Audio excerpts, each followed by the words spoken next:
November 8th, 2018, the campfire erupted near Polga.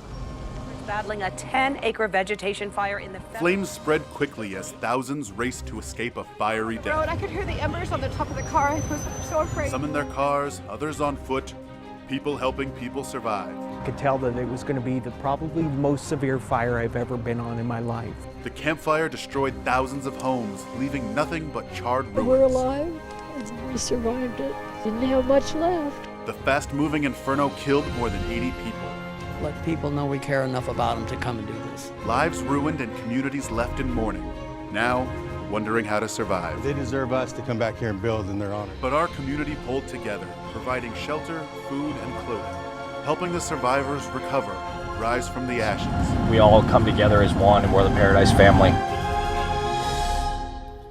Good evening. Thank you for joining us for this Action News Now special, The Campfire Out of the Ashes. I'm Alan Marsden. And I'm Julia Yarbo. The Camp Fire is the deadliest wildfire in California history, killing more than 85 people and leaving thousands without a home.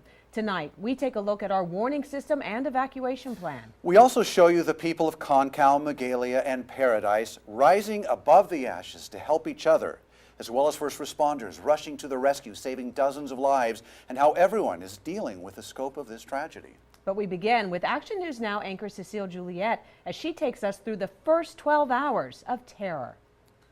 The campfire started right over this ridge behind me. In fact, you can see the burned trees on the hillside. Flames quickly swept that way. What happened over the next 12 hours, nobody could have predicted. Possible power lines down. We have about a 35-mile-an-hour sustained wind on it. This has got potential for a major incident. As dawn broke on November 8th, flames first reported by a PG&E worker raged toward Concal. We have breaking news at this hour. Cal Fire is battling a 10-acre vegetation fire in the Feather River Canyon. Now, this is in the Camp Creek Road area near Highway 70. Shut down Highway 70, 10 and 70. We're not seeing any roads being completely blocked off except for Pence Road. Just south of Pearson, across the Rockford, visible fire. All traffic on Pearson needs to be stopped. Flames raced into Lower and East Paradise. Thick smoke turned day into night, smothering the town with smoky darkness, the only light from the fire. Hopefully we make it out, but I guess this is goodbye to our house. We should go. We should. We're gonna. People grabbed what they could and tried to get out. Cars filled with panicked people clogging the skyway. Flames spread too quickly for firefighters to beat back, their attention now turning from battling the raging inferno to rescues and evacuations. Southbound from Feather River Hospital on Pence is all blocked by fire. It's been 3 hours I've been trying to get down Skyway. The fire is burning on both sides. Terrified people abandoned their burning cars and trucks, and they ran for their lives. Are they coming for us? Come on. Watch out, watch out. As thousands used all lanes of the Skyway to escape. The whole lower side of Paradise is totally engulfed in flames right now. I barely made it out. There was fire all around me. It was so scary. Heavenly Father, please help us. Some who made it out described driving through walls of flames. We had to drive literally through fire. It was like driving through hell. It was horrible. Not sure if they would make it out alive, choking on thick, heavy smoke, while others were trapped with nowhere to go. Can't see, you can't breathe. It's terrible. I've never seen anything like this. If you have family in there and whatnot, you need to pray for them because they are literally driving through tunnels of flames. Flames that were maybe 200 feet high, a ridge of them behind the Kmart, Save Mart shopping center. All those trees were just on fire, and I just knew Kmart was toast. Oh my God. One woman stuck with dozens of others in a Paradise parking lot. Tears of shock and relief as she realized she had survived. By 6:30, the campfire threatened the southeast side of Chico, and Paradise was gone. If one picture could summarize the day, this might be one picture there. As night fell, flames approached Highway 32 below Forest Ranch before burning back into Lower Magalia, leaving a trail of ash and devastation in its wake. Cecile Juliet, Action News Now. Well, those first 12 hours were make or break for the people of Concal, Magalia, and Paradise. Action News Now weather anchor Court Klopping shows us the timing of the campfire and what made it move so quickly. The morning of November 8th, it all started at 6:30 a.m. on Camp Creek Road in Polga, just off of Highway 70. But in that first 2 hours that the campfire burned, it rapidly spread through areas of Concow and into the town of Paradise. Over that next 12 hours, the fire then spread up towards Magalia, towards California Highway 99, and towards Highway 32. During that time frame, there are estimates that the fire did grow at a speed of 80 football fields per minute. And what led to this fire rapidly spreading? Well, the conditions that morning were ripe for fire danger. Dangerously dry fuels were observed. That did allow the fire to catch very quickly, and humidity was extremely low, allowing for the fire to grow rapidly, as well as gusty winds out of the northeast up to around 50 miles an hour. In fact, in the Feather River Canyon that morning, the Jarbo Gap weather station saw a gust of 52 miles an hour. Now, as those gusts came through, they also pushed strong gusts through favorable canyons throughout the Feather River area, and that allowed the fire to grow rapidly. And of course, that did cause that fire to spread into areas of Paradise within 2 hours of the fire start in Polga. Court Klopping, Action News Now. And as Court just explained, the campfire spread at an alarming rate through populated areas. And that's why sounding the alarm as quickly and loudly as possible can mean the difference between life and death. I knew that whatever I had to let burn or whatever, we had to make it down that hill. Reliving November 8th is emotional for Amber Madsen. She finds some normalcy here with her 2-year-old son. She says just after 7 a.m. the morning of the campfire, the sky was an orange hue. She heard crackling, called her husband to ask, is Concow burning? So I leaned forward to look out the window and I noticed that my neighbor's house had caught fire. Madsen does not have cell service, but did register a home phone with the Butte County Emergency Alert System. She says she never received an alert message. With flames just feet from her home, she barely had time to grab her son and go. Paradise home and business owner Lori Crowder barely made it out as well, but she had a head start. At 8:31, I received the code red notice. Due to the fire in the area, an evacuation order has been issued for zones 2, 6, 7, and 13. If assistance is needed in evacuating, please call 911. Crowder, her husband, and dogs are all safe. I no longer have my home. I no longer have my business. Since the campfire, there has been no shortage of stories of escape, and those who say they did or did not receive any emergency alert messages. A local agency has to decide they need to put out an alert and a warning. I spoke with Kelly Houston, Deputy Director of the California Office of Emergency Services, about state guidelines for alerts and notifications. In California, the challenge we have is that there's 58 different counties and 58 different ways in which those jurisdictions do alert and warning. The most well-known, says Houston, the Emergency Alert System, tested nationwide earlier this year. Local jurisdictions can request Cal OES activate that alert in major emergencies. Unique regional needs and technology, say Houston, have led law enforcement and county managers to turn increasingly to digital platforms. Good morning, everyone. We are following breaking news as Cal Fire. People also rely on local media for crucial information. Action News Now mobile app users received alerts of the campfire evacuations as early as 7:44 a.m. People don't listen to the radio or watch terrestrial television. They may not have a smartphone, or in some cases, the fire in this case may be moving so fast it's burning down cell towers that would be used to send out a wireless emergency alert. Cal Fire Captain John Gaddy arrived on scene near Polga shortly after 7:20 a.m. He describes the campfire as a different animal, at times moving as fast as 7 miles an hour. He says during the campfire, information about the intensity, direction, and threat was immediately passed directly from the Cal Fire Incident Commander to local law enforcement. So they looked at a map and said the fire is going to this point. I would advise, or we should evacuate. How best to get that information to everyone in danger? The Code Red Emergency Alert System is currently used by the city of Chico. Butte County uses the same platform. It is administered by the Sheriff's Office. Action News Now spoke often with Sheriff Corey Honey throughout the campfire.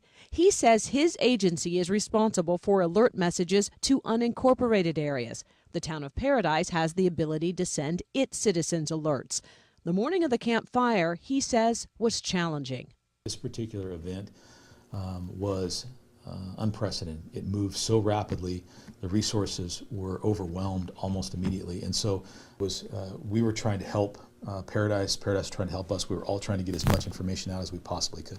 Literally, we were dispatching fire trucks to knock on doors and just pick people up and take them out of there. Houston says after large-scale emergencies, all agencies involved prepare an after-action report. To make sure that the next time this happens, that it's done better and it protects people more than it did before. It would be great to have a siren warning, almost like a tornado siren. And that's not improbable. The 2015 Valley Fire prompted Lake County to install 4 sirens to warn of fire. The county's emergency services manager tells me crews placed those sirens this summer. Sirens have yet to be fully tested and protocol put in place, but they will be in conjunction with Lake County's existing digital notification system. No one system works for everybody. You have to have kind of a multi-layer approach, and even then you're going to get people who aren't tuned in to what's going on, they're not listening, or if they are, they'll refuse to heed your warning. The potential for this to happen again to a large community is there. So I think we should revisit everything with regards to telling how we should get people out. But even after the warning sounded, getting out was not guaranteed. Action News Now anchor Lauren Martinez examines the evacuation routes and what's changed over the past 10 years. Thank you for all your wonderful blessings you have given us. 14-year-old Dallin Parrott prayed as his father Blaine drove through what so many described as hell.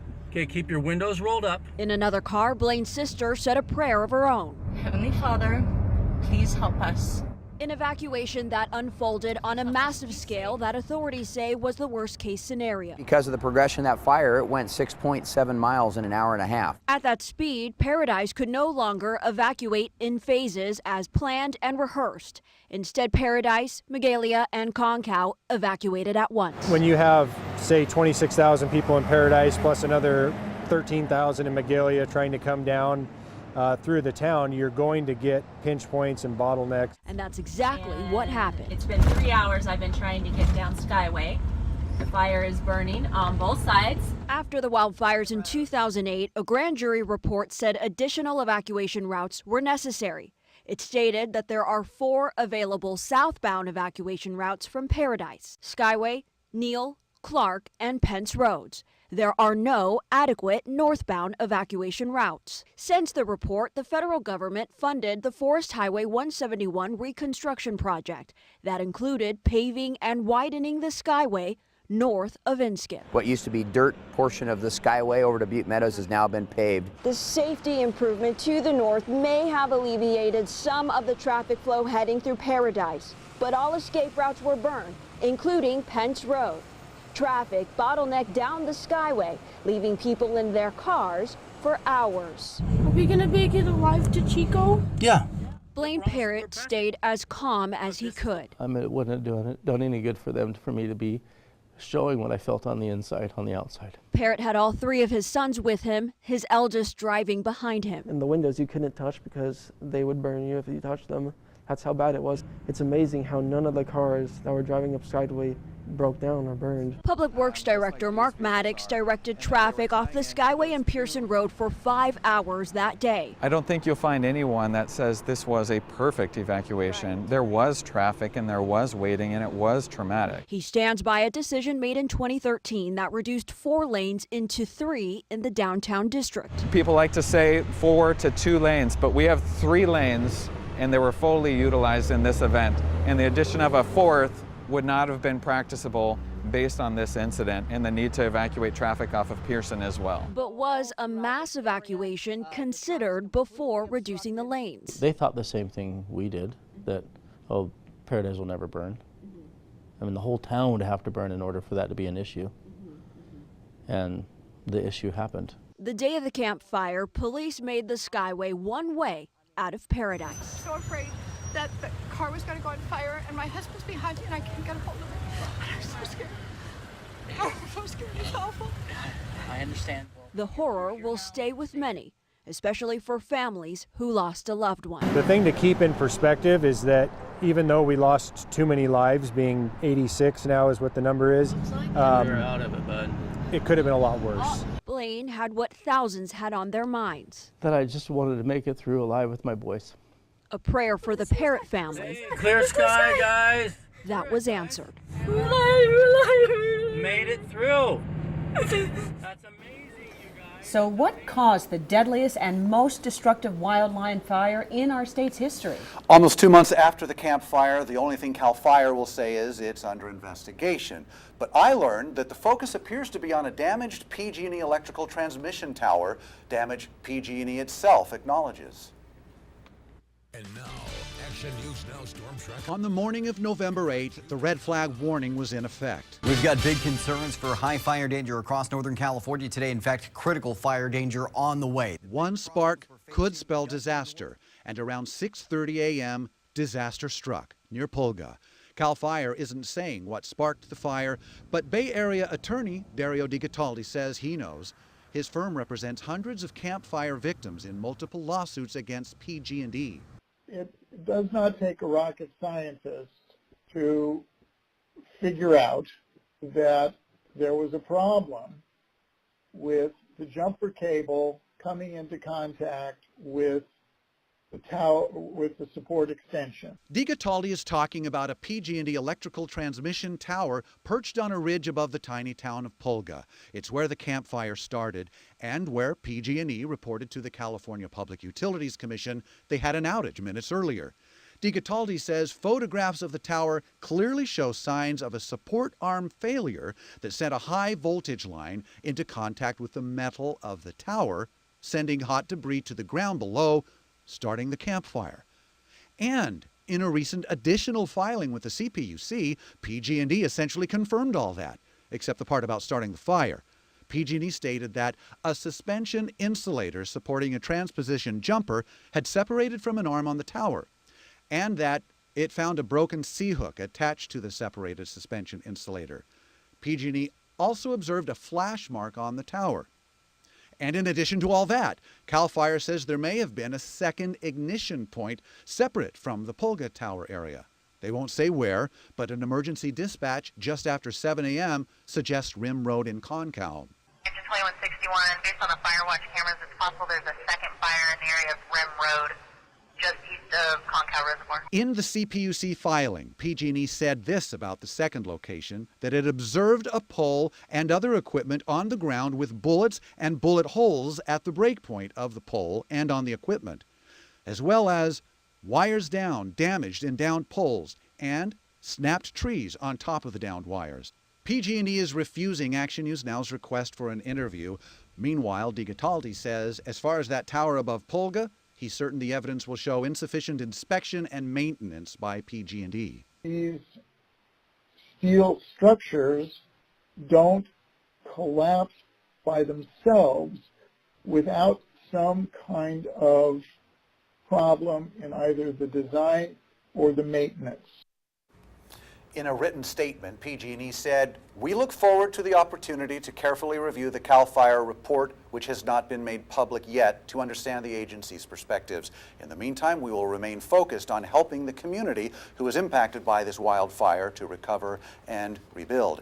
Meanwhile, a federal judge gave PG&E until December 31st to explain the role it played, if any, in starting the Camp Fire.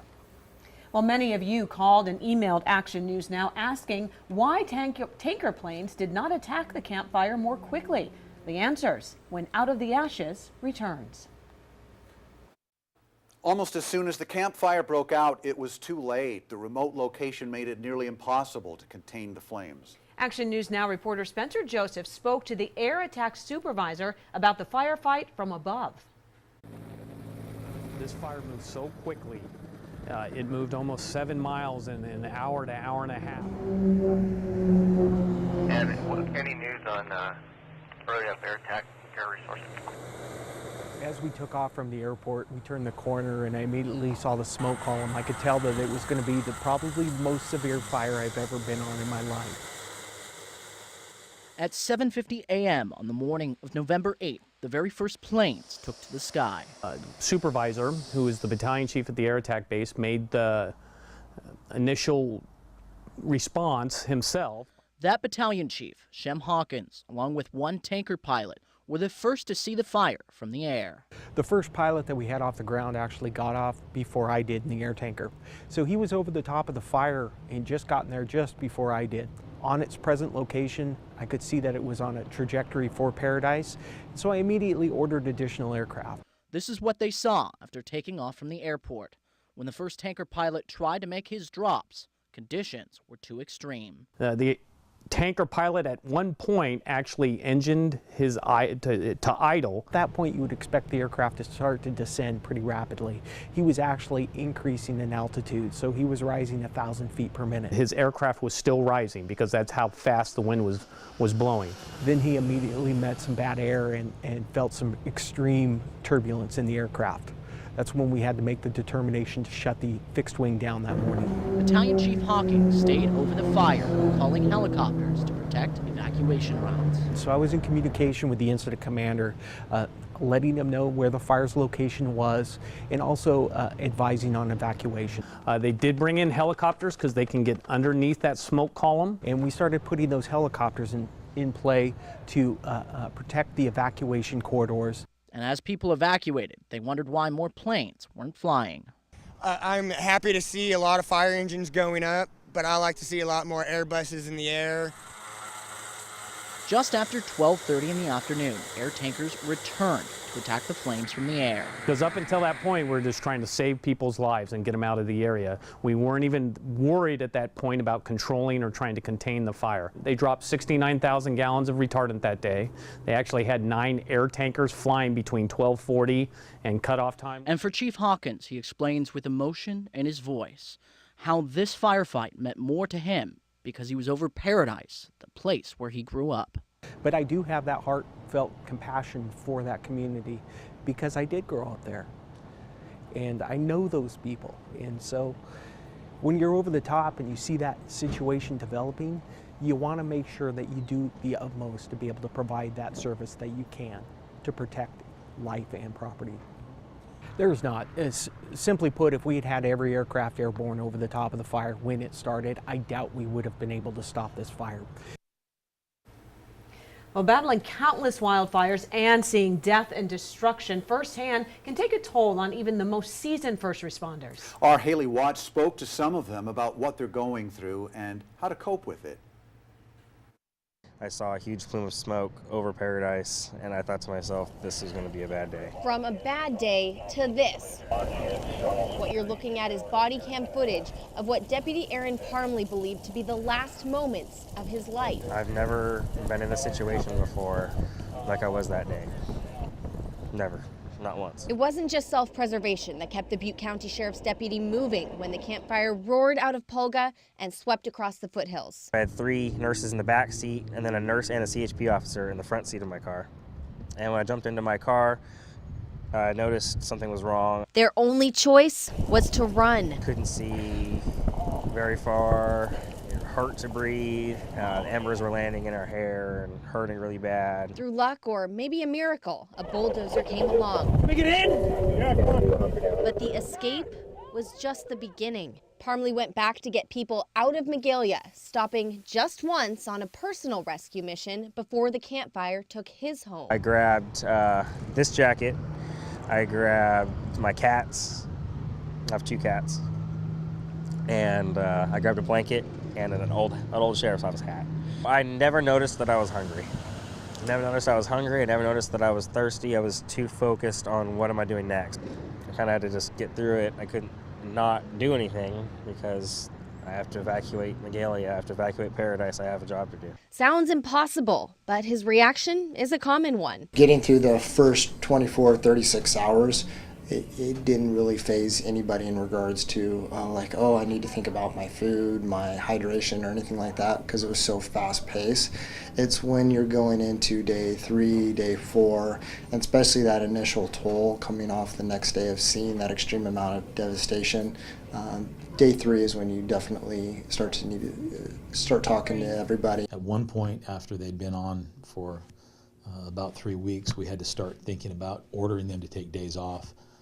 That was an interesting thing because none of them wanted to leave. They all wanted to stay working. They all wanted to keep coming to work and doing the job. They're committed to this community. More than 100 first responders kept saving lives, saving homes, all the while knowing their own were gone. We had to watch out for each other, had to keep an eye on each other, and where someone might be having some difficulty, we needed to intervene to see what we could do to take care of them. We put a team together internally to start helping those individuals secure first short-term housing and then longer-term housing to start dealing with some of the immediate financial needs, as well as some of the basic necessities of life like food and clothing and things like that. Some firefighters tell me the best way to cope with the trauma is to keep talking about it. Looking death in the face, walking away from a life reduced to ash, I asked first responders, is this really what you signed up for? We made a commitment to the community that when we took this job, that we would come on and do everything we possibly can. And being a firefighter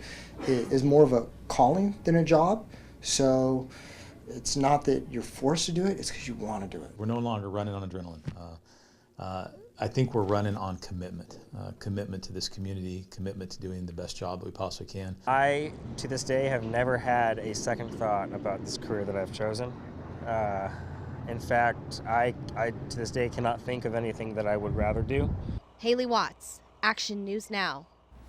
Well, with evacuation orders now lifted, many are going back to their homes. Action News Now reporter Elizabeth Zeladone shows us how people of Concal, Paradise, and Magalia are now looking toward the future. This sign welcoming neighbors back to the town of Paradise has more meaning now than ever. Not only is it a reminder of the devastation, but it's also a sign of hope, strength, and reminding neighbors of the loving community they're coming back to. November 8th is the day that life in Concal, Magalia, and Paradise became a nightmare. Traffic is not moving. Come on, people. Now weeks after the worst wildfire in California history, community leaders and neighbors are looking to rebuild. Now that people are able to get in, the big next step is debris removal. Also, the town of Paradise, after the first of the year, will start the planning process for what we want the new town to look like. However, for these communities, it's not about the thousands of homes that are gone or the businesses that are no longer here. It's about those neighbors that have become family and that you love having right next door. Paradise is the people and the spirit of giving back. There was so much community service in the town. It was the friendliest place that I ever lived. It's about the memories that were once cherished. Moved there in 5th grade and was able to have that Huck Finn kind of experience, going down to the rivers, going dirt biking. The fire didn't take those away. And it's about hope. Hope that Paradise, Concal, and Magalia will be filled again with the love, community support, and the hope for a bright future. I lost my house, and my grandfather built the house, so it had a special meaning to me. But now maybe I get to build a house where he built one, and it'll kind of carry it forward. Now, if you'd like to take part in those town meetings to discuss the new look of Paradise or anything to do with Magalia and Concal in its rebuilding process, we'll keep you updated with the dates for those meetings on our website, actionnewsnow.com. In Paradise, Elizabeth Zeladone, Action News Now. Butte County Sheriff Corey Honey was front and center during the campfire. Stories and even memes about him quickly went viral. Action News Now anchor Debbie Cobb caught up with the sheriff and talked to him about his newfound fame.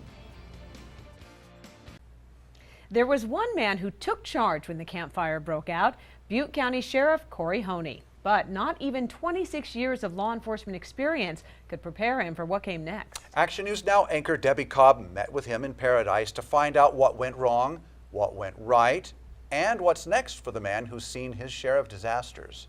Got off the phone with dispatch. I advised them to make sure they get that code red done. You were looking at the campfire the first hour, no one knowing the catastrophe that would lie ahead. Sheriff Corey Honey was having a cup of coffee at home and reading emails. You're going to be accessing the snap list for anybody that needs help up there. Then the calls started coming in, and he immediately started heading up the Skyway. On the radio, the fire was going in all the different directions. It was hard to, it wasn't moving in one single direction. It was just threatening, multiple communities. He would be in the eye of the fire. His first order, send traffic down all lanes of the Skyway and notify Chico PD to stop the traffic at the bottom from going up. Working feverishly with his daughter, a Paradise police officer herself, to get people out. When a call came in, he says